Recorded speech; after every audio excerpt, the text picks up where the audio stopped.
અહેમદાબાદ મિત્ર ન્યૂઝમાં આપનું સ્વાગત છે।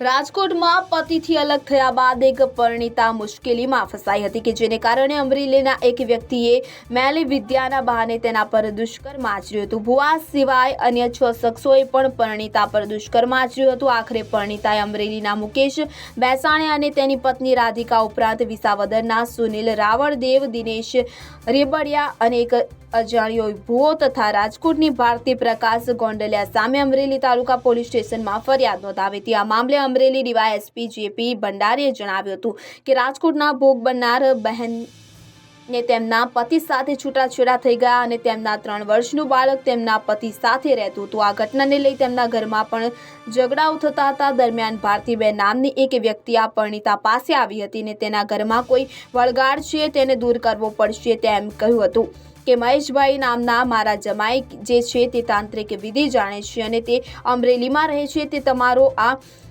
વળગાડ અને પ્રશ્ન દૂર કરી આપશે। તેણે મુકેશભાઈનો સંપર્ક કરાવ્યો હતો। પોલીસે જણાવ્યું કે મુકેશભાઈ અને તેમના પત્ની રાધિકાબેન દ્વારા અલગ અલગ જગ્યાએ વિધિ કરાવી પરિણીતા પાસેથી રૂપિયા પડાવ્યા હતા।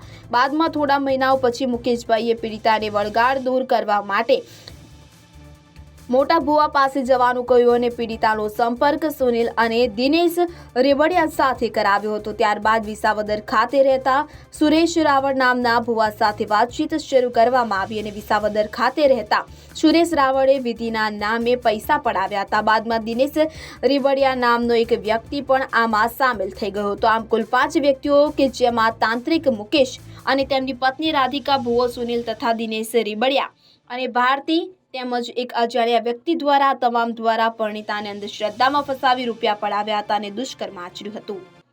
અહેમદાબાદ મિત્ર ન્યૂઝની યુટ્યુબ ચેનલને સબસ્ક્રાઇબ કરો અને બેલ આઇકોન જરૂરથી દબાવો, જેથી દરેક મહત્વના વિડીયોની નોટિફિકેશન તમને મળતી રહે।